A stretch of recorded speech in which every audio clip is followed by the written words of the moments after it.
everybody. Hey, welcome to this episode of the Note Closure Show. As always, Scott Clarkson, jacked up for today's episode. And I know many of you will love this episode because it's definitely, for me, I was really excited to get this guest on. And we've been friends for a while. We're both in the FinCon family of stuff. We've known each other for, I guess, about 2 years now.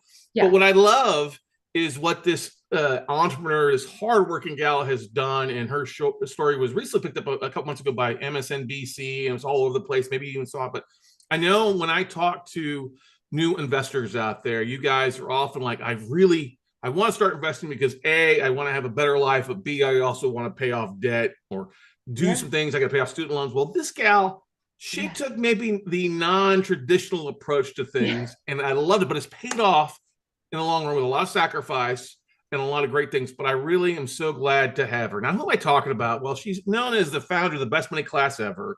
She is a UT grad, go Longhorns. But that's great. She's my friend Carly Defelice. Join us here today. So what's going on, Carly? How you doing today? I'm good. Thank you so much for having me. This is amazing. I love talking money. I know who doesn't love talking money when I you're a love money talking geek. money. Well, there are people who do not want to talk about it. There's shame and remorse and all that. And so I'm here to be like, money's fun. This is amazing. Well, but it's funny that you bring it up because that is one of the biggest issues out there. And we've been doing this series kind of lately. I mean, we had about 30 people on from FinCon that talked about a variety of different things, like accounting and finance and bookkeeping and investing, stuff like that, and budgeting and stuff like that. But I'm really glad to have you on here to talk about kind of your journey and how you took the approach that you wanted to pay off student loans and debt and cars and start socking money away. But you did the non-traditional approach. So we'll put a link to the YouTube video that was all the rave out there. But talk about kind of your journey a little bit for those that are listening. Yeah, so I'm Carly. I studied finance and I graduated in December of 2008 with a finance degree, conveniently when the entire financial market completely crashed. So talk about perfect timing, right? I owed about $35,000 at the time. It was student loans and a car loan. And I just remember like walking into my finance professor's office hours, like, oh my gosh, what am I going to do about this whole like job thing? I have debt, the economy's in shambles, people are losing their job, the housing, everything was just like chaos. And so more than ever, I really wanted to get my financial house in order. So I really made it a priority as a young 20 something to pay off debt and build savings. So by age 26, I was completely debt free and then saved my first 100K. And what I am most proud of is during that time, I was only earning like regular income, like $50,000 or $60,000. So I thought, hey, if I can pay off debt, if I can invest, then anyone really can with just a little bit of an education and a solid plan. So literally like coffee in hand and my laptop, I took what I learned studying finance and then I created best money class ever. So I'm a little biased, but I do think it's the best class ever. but that's great. And because here's the great thing. You walk the walk before you shared it. So, in some people's mind, they're like, what, 50 grand a year? They're living in Ohio. They're like, I'd be living high. This is Austin, Texas. This is Austin, Texas. This is Austin, Texas. So let's talk a little about that because I love what you walked in your finance professor. Now, what did you want to do when you graduated? What would have been your ideal job in the finance industry when you graduated? Yeah. So I wish I was someone who like knew exactly, I wish I had like this mastermind, this master plan. And I honestly didn't exactly know. And so for anyone, if you're a new grad, or even if you're like midlife crisis and you're like, I don't know what I want to be, you're like 49 and like, I don't know what I want to be. Kind of to take you back to the mindset that I had was, I'm not sure. And there was a finance professor and I was just like, I like her. I trust her. She was an investment banker and she semi-retired about the age that I am right now, which I'm 38 now. She had retired, semi-retired, and became a professor. So she had also like walked the, walk and wasn't just an academic. She actually was in finance. And I just had this trust and rapport with her where we would have these conversations. office hours, and then we'd even grab coffee sometime. And so I really, really, truly believe in the power of mentorship, finding people that you trust and seeking advice from that. So to take you back, when I was in college, I actually did a crazy summer sales internship. It was face to face, but direct sales, but it was literally like door to door. And so when I was in college, I was recruited to do this sales, like direct sales, door to door sales. And I kind of bought into it because the number one skill that people lack when you graduate is communication. Yeah. And so what better way to develop those communication than like walking up to a random person's house and like selling them something. And so I sold home security systems. And my first summer, my sales were like so. The next summer, my sales increased. And then it clicked. I became like a selling machine. I became a top sales rep in an Inc. 500 company, one of the 500 fastest growing companies. Wow.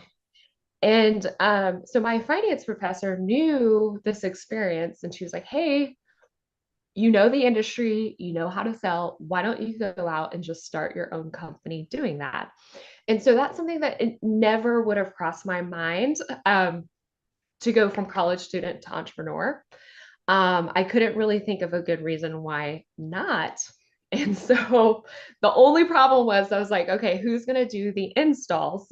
So at the heat of a recession, I literally like rolled up my sleeves and trained myself how to install home security systems. So it was a wild journey. But yeah, I definitely, I know there's a lot of online marketers and other money coaches and like finance people, but yeah, for 8 years, I actually 100% was an entrepreneur, doing that business. And so that was, definitely the mantra that I have for my best money class ever students is whatever your day job is to become CFO and manage your money like a boss. And so I definitely was this literally CFO, CEO. It was like a one woman show, like home security business. But yeah. That's awesome. Now, did it take a lot of capital? Because most people don't think about starting a business right out of college. I know when I was graduating back in 01, it was going on all these interviews and I'm working, we're gonna get benefits, and you're like, I'm gonna get a new job or new apartment, and you get the new car and stuff like that. What kind of capital did you need to start that? Was it limited capital, or could you sell and then go buy the stuff that you need to install it? How did it kind of share? So a lot of people like don't know how, like there's ADT, there's all these security companies don't exactly know how the industry works. Kind of a little insiders. Basically how it works is for most of these companies, the customer signs up for typically like a 36-month agreement.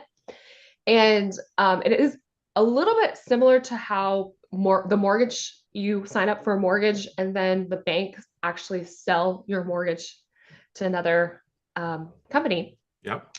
So essentially, my customers would sign up for a 36-month agreement, and that's kind of looked at as like an asset. And so basically, I would get paid out on what's called a multiple of, because it's recurring revenue that they're committed to. It's a legal document that, so they're going to pay like, it was like $49.99 or something for 36 months. So, so basically the way that I had the business set up was I had a monitoring company that would then right away buy that agreement, and I'd get paid out in full on that contract. That's a note. You set up a note agreement, basically a 36-month note. Yeah. And then you just sold it in the secondary market. This is awesome. Yeah. So, so I had very little knowledge on that until, as a college student, I learned from, so I highly encourage people to learn about an industry by doing. And so, yeah, so in terms of my experience graduating, having student loans and a car loan, I definitely wanted to avoid standard like debt. And so I did not take out any debt, did not get any outside investors. I literally just cash flowed the business. So the one upfront cost, which was not it wasn't nothing, is the physical equipment, the inventory for the security systems, like the panel, the sensors, the monitors. I would personally buy that up front, but then get paid out within like a week or two, the entirety of the agreement. And so, yeah, so it was, cash flowing the business. That's awesome. And you did that Yeah. for a number of years. So Yes. many folks, what would you, and then you really kind of, I won't say hamstring yourself, but you limit yourself to pay off the debt, stuff like that. And we're talking like the biggest thing I think is that you didn't go out, I'm gonna go buy a house, or I'm not gonna rent, a big fancy apartment. Can you talk about some of those things that you limited yourself on? And I mean that in a good way, not in a bad way, obviously, but limited your overhead, I guess you could say, cost of living stuff too. Yeah. So I know when people think of like budgeting or like, oh my gosh, how did she save 100K in just a few years, only Right. earning 50 or 60K?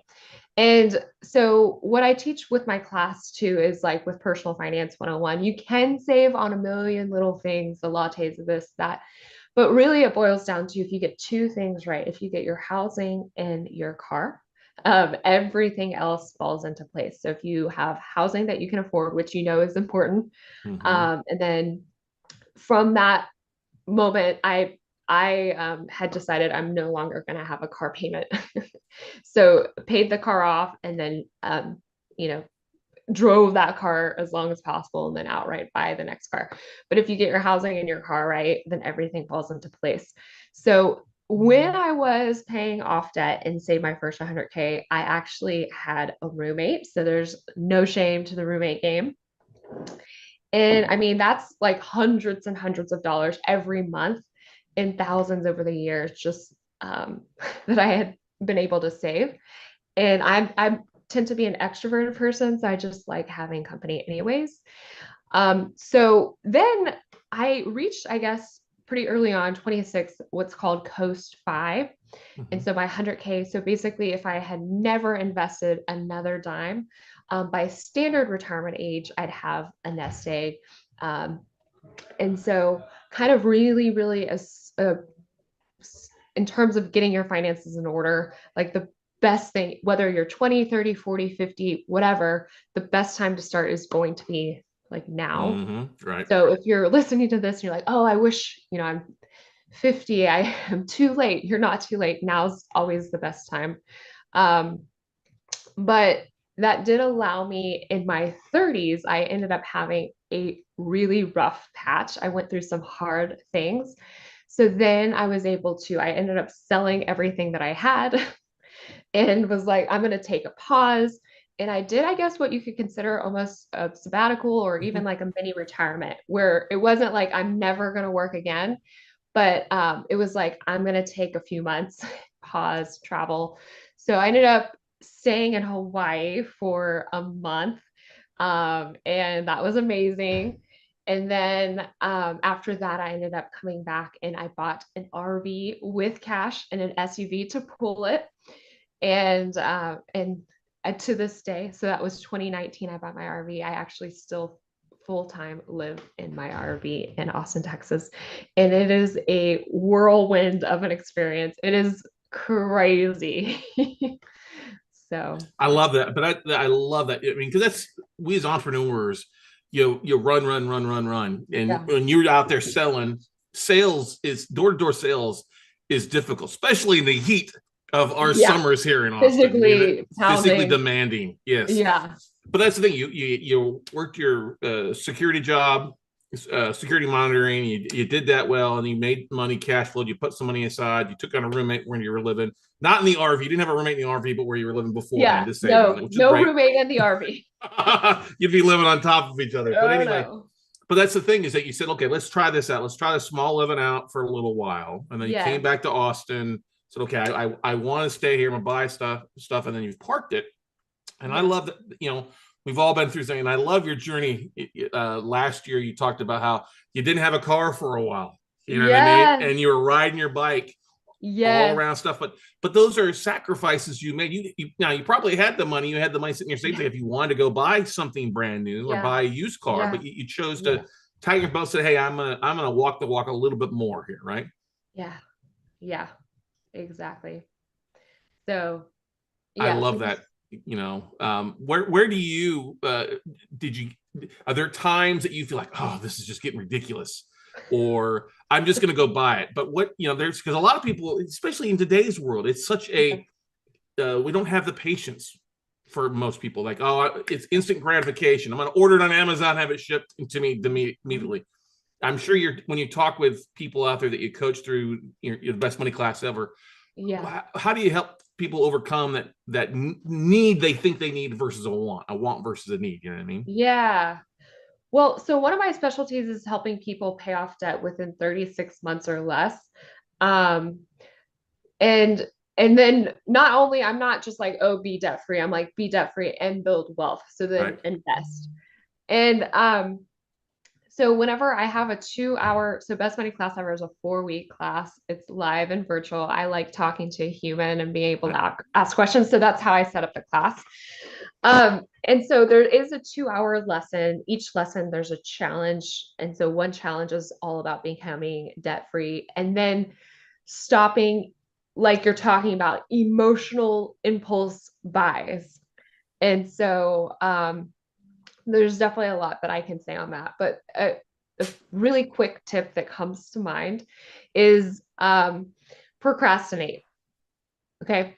So it comes oh so natural to all of mankind to procrastinate, Mm-hmm. right? If there's something you got to do, you need to do it, but then to wait till the very last minute to do that. And so when it comes to the Amazon buys, or if something breaks and you got to fix it, procrastinate buying, right? So wait. Almost anything can just wait. Like you can get whatever it is that's in your cart that you're like dying to get, but just wait until, oh, I mean, a kind of no-brainer is when you buy something, you should have money, Right. right? Right. And so just waiting until you can pay for that item in full. So that's the easiest thing. It's like kind of wiring of like, okay, I waited on this random assignment with work, making this slide debt. I can wait on this other random item that I think that I need to buy right now. Um, yeah. That makes a lot of sense too, because one of the biggest things came out was the whole buy now pay later aspect you have with a lot of Amazon and eBay's, which Yeah. are getting people in financial trouble Yeah. because they're, oh, I only got to pay $8. Well, no, it's a lot more than $8 because if you look Yeah. at, and that adds up, and it's the opposite effect. How you talked about at the beginning, there's a lot of little things you can cut back to save and invest. It's also the death by a million cuts on a lot of these little expenses, these Yeah. Yeah. recurring monthly charges, or this Yeah. buy now pay later stuff. So it's definitely having you have to, it's a balancing act in a lot of cases, right? For sure. For sure. Mm-hmm. Now, does having the RV also stop you from buying more stuff because you may not physically have the room for it there too? Absolutely. Yeah, absolutely. Yeah, so I live in a 20-foot travel trailer. It's 20 feet by 8 feet. So it's very tight quarters. I literally, like, there was no closet when I bought the RV. Mm-hmm. So there were actually bunk beds and a queen bed. In the bunk beds, I thought initially, like, oh, I can have like a little reading loft and like a lounge area or something. I don't know. And then one day I actually climbed up on these bunk beds and they're like not real twin. It's like half a twin. And I'm like, I can't even roll around. This is not comfortable. Mm-hmm. So I tore the bunk beds out and ended up building myself a closet. Like that's how little storage there was. There wasn't even a closet. So I built myself a closet where the bunk beds were. But yeah, I basically I feel like when it comes to just buying stuff, you actually need a lot less than you think that you Mm-hmm. need. You really don't need a million different shoes.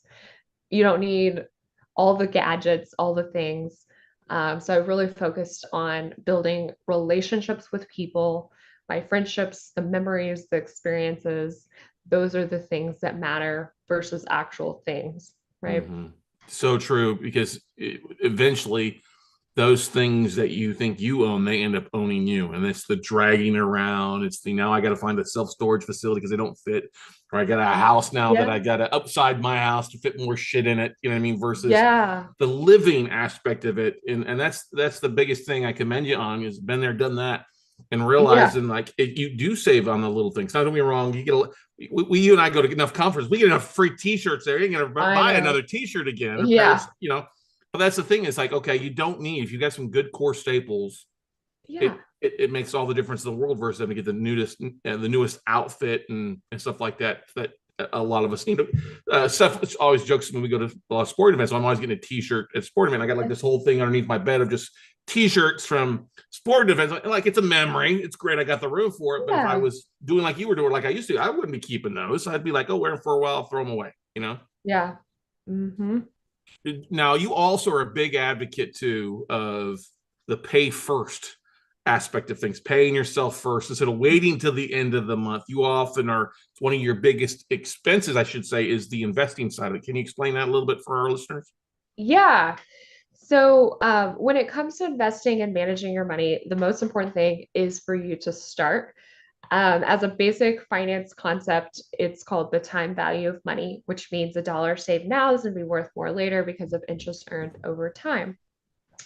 And so when it comes to investing, I know it can seem like a foreign language, all the terms, but you don't need a degree in finance to understand it all. This is a concept that I have not like coined myself or anything. It's just personal finance is basically a strategy called pay yourself first. So what happens is everybody knows saving money is a good idea. Like no one is going to go through my class and be like, "Oh my gosh, Carly had the nerve to advocate saving, like investing." Like no one's going to say that's a bad idea. Everybody knows putting money away for your future is a good idea. But what happens is you end up paying your rent or mortgage.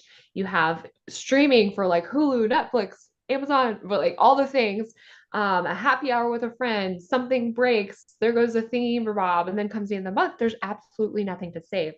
So kind of like one of the questions that I ask my students, like, what is the first expense that you have each month?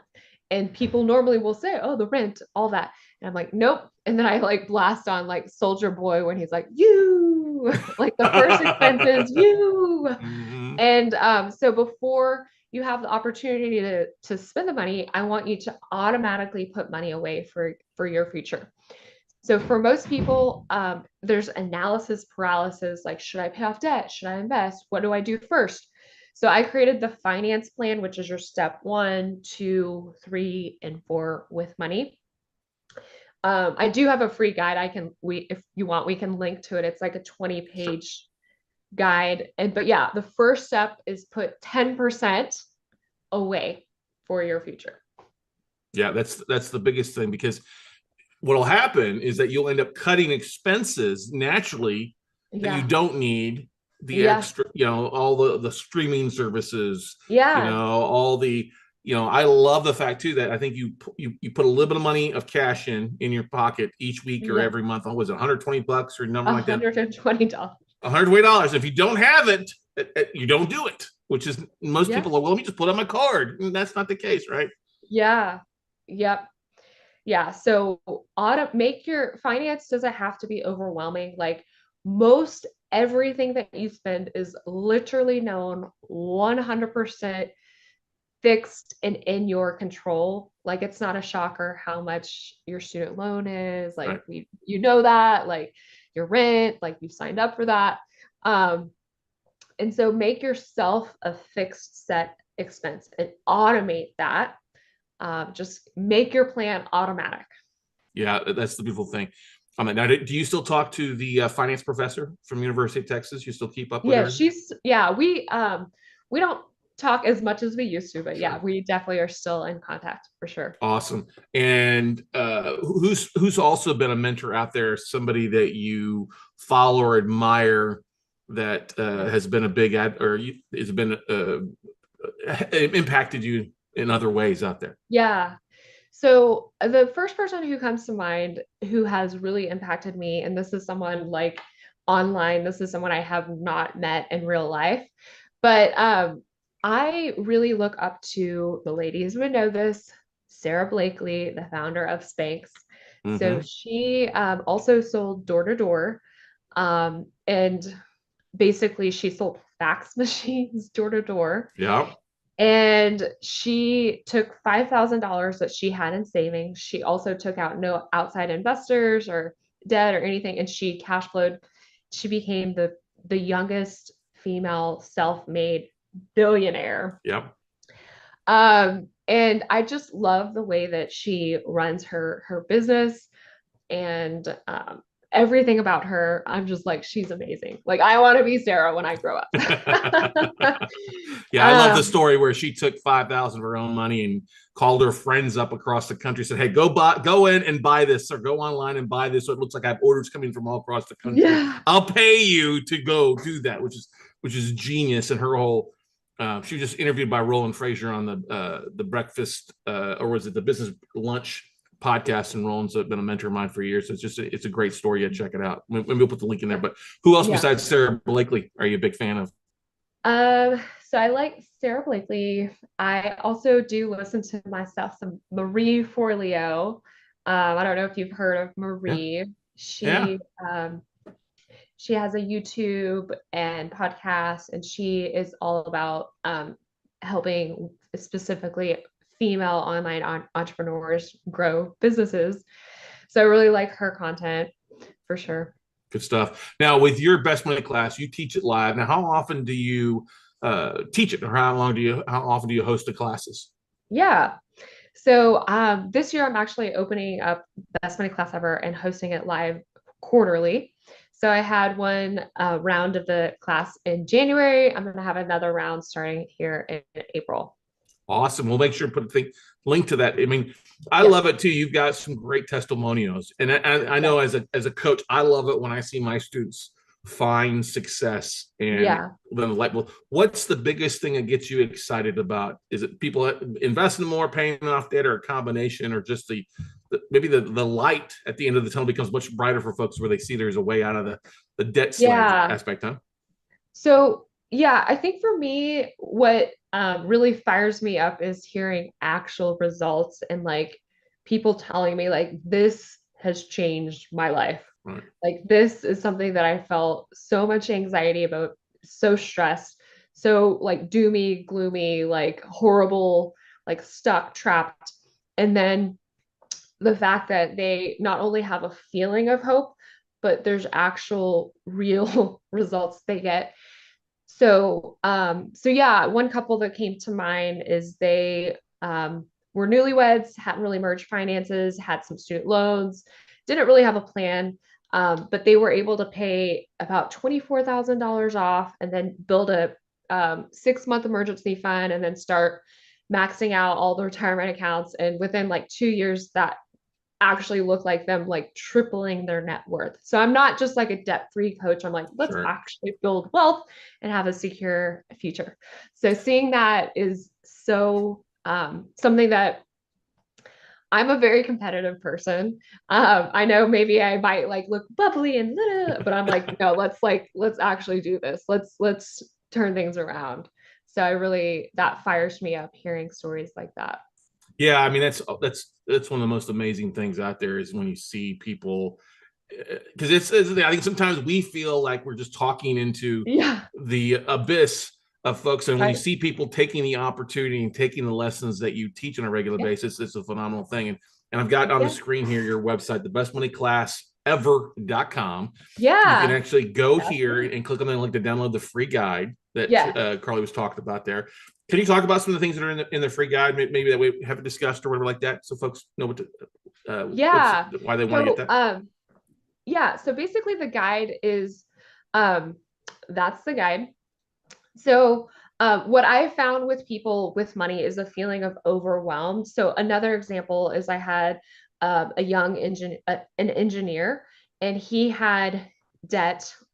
Basically, when they merged finances, the couple was spending about $3,000 a month on all of their debt, and they really had no idea where to start. They were like, should I pay off debt? Should I invest? they looked at like he actually ran like 4 or 5 different spreadsheets of like, okay, the fastest way to pay off debt, or what if I get into real estate first, or what about the emergency fund, or what, like we're young, maybe we should just splurge and go on the like a gap year and spend money. There's just like so much that they ended up making no decision at all. Mm-hmm. So I did create, it's the finance plan. It's your step 1, 2, 3, and 4 with money. So it's the kind of order of operations of investing, debt payoff, building an emergency fund, saving for a home or car. So it kind of lays out a step-by-step plan and roadmap. And so in the guide, there is the plan. You'll get 20 pages and it's interactive. So you can kind of have like a debt tracker, you can have an investing checklist, and there's a ton of good stuff. There's actually a money survey so you can find out if you're financially healthy or stressed. But yeah, so there's so much in the guide. That is a lot. That's definitely a lot. And I really encourage you guys to check it out, whether you're watching this, listening. Go to bestmoneyclassever.com. We'll have the link below in the description of the podcast, stuff like that for you. Now, I got to ask you a question because, a couple questions here, maybe off the wall. With you living in your RV and enjoying it, do you think that's the way to fix a lot of the affordability for homes is setting up more tiny communities across the country in different areas that are near amenities that people can walk to or ride the bus or ride their bike? Yeah. Well, I do want to say it is one way, right? But it is not the solution. So I do want to say and remind people, in my initial journey of debt payoff and building my first 100K, I had a regular apartment. Mm-hmm. Like I said, I did have a roommate. And I do know people go out and do RV life and they are like, okay, I'm going to buy this rig and it's going to be like, it's like a $90,000 house basically. And then they're like, well, I got to haul the RVs. I'm going to get this big truck and it's like a $50,000 truck and they're paying for that. So RV life is not necessarily a low cost thing. Right. I actually did a trip up the Pacific Northwest, and I'm telling you, like the amount of money that I spent hauling that RV across the country, I could have gone to Europe, or like the flight and like a whole Euro trip would have been just as much as like the gas money for the RV. So with that said, I am not going to be like, the roadmap to building wealth isn't sell everything and live in an RV. That's not like the solution. It is for sure. Like right now, I paid for my RV in full. And so I don't have a payment on that. So in Austin, the RV park that I have, I pay for the little lot. It's $750 a month. So some people in different parts of the country are like, oh my gosh, my mortgage is that much. That's crazy. That's high. That's, expensive. But if you actually live in Austin, Texas, like you can't find anything. No, well, that's the thing is median rent. I think is somewhere in between $2,500 to $3,000. And Austin is one of the most expensive rental cities to live in, especially you're downtown. We're not talking out in Manor or Taylor or Hutto. I know. Yeah, I'm like a 15-minute-ish drive from downtown. Mm-hmm. So I do kind of want to give the like this isn't the only way, but it is an option. I mean, it's an option if you do it with a plan. And it's, for me, it was more of an experience. It was something that I would just watch hours after hours of like RV renovation, tiny living. And I just loved everything about it. And the opportunity came where I had the freedom to do it. So yeah, it's definitely, if you're like thinking about it and wanting something like a challenge or a different lifestyle, go for it. How long, what are your plans in the long term for that? Are you planning on doing that for a while longer? Are you thinking about buying or traveling more? What's kind of the next step for you, Carly? Yeah, so I did my travel with the RV and I did it as a solo female traveler, which I think is like, yay, girl power. Like it was super empowering to like get the tow hitch and like haul that thing. I was like, yeah, I can do anything. Right.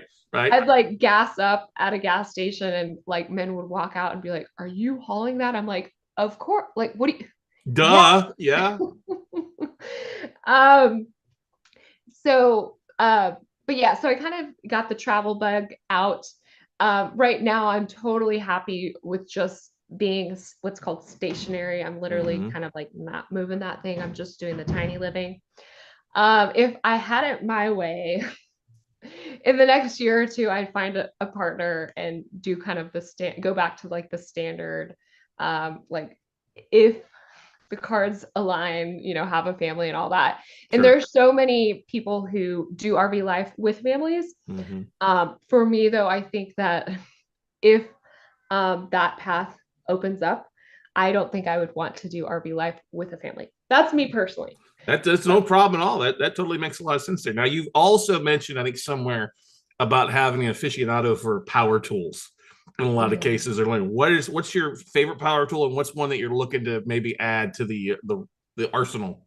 Yeah. So I like just standard like jigsaw, like cutting wood, building things. So I've built a lot. I built, like I said, the closets, and then I built a table. Um, so yeah, I like the jigsaw.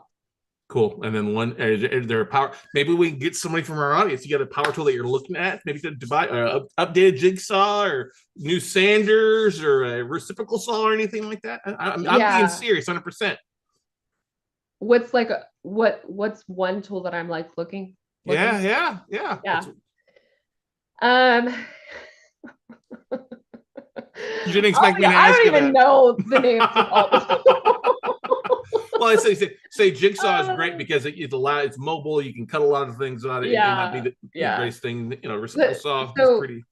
the funny story, whenever I started my home security business, people were like, "Oh, Carly, she must naturally be handy." I asked my mom, I was like getting everything ready, like, "Oh, I need, wire, I need electrical tape, I need a screwdriver, I need the flat kind and the star kind." Right, And right. mom was There like, you "It's called Phillips, Carly. It's called like." So so the whole power tool thing, I'm literally like learning as I go. Like I have very limited. go. Well, maybe that's the next series in power tool, the best ever power tool class by Carly. Therefore, that's awesome. That's awesome. Carly, what's the best way? Is the website the best way? That's Social funny. Yeah. for folks to connect with you and So follow in your journey.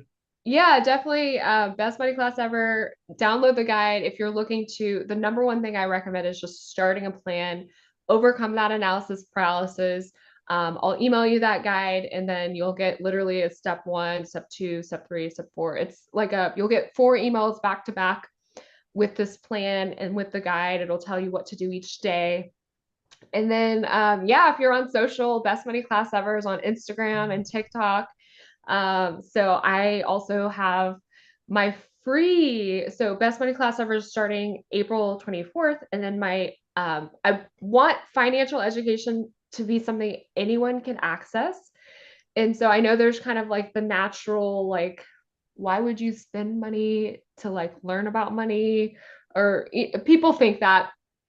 But so I want everyone to have a financial education. So I actually made the introduction to the class free. It's called The Ultimate Guide to Managing Money. So that's coming up. So feel free to register with that. I'd love to have you guys join me for that. So Awesome. Good stuff there. Yeah, we'll put all those links in the description for everybody out there. This has been fun. It's great to know more of your journey, Carly. yeah, I look forward to hanging out here in a meetup group or a yeah, FinCon conference for too long there. So go, guys and gals out there. Take what you heard from Carly here. She did a lot of things that were great for her. And as you heard her say, may not be the best thing for you, but take the opportunity, download her Money Guide. I guarantee there's some things in there that you can implement. You can cut some expenses and start yeah, putting that money towards your emergency costs, towards debt, or put it towards your investment accounts of some sort there. So go out, take some action, everybody, yeah, and we'll see you at the top. Thanks, Carly. yeah. Thank you so much.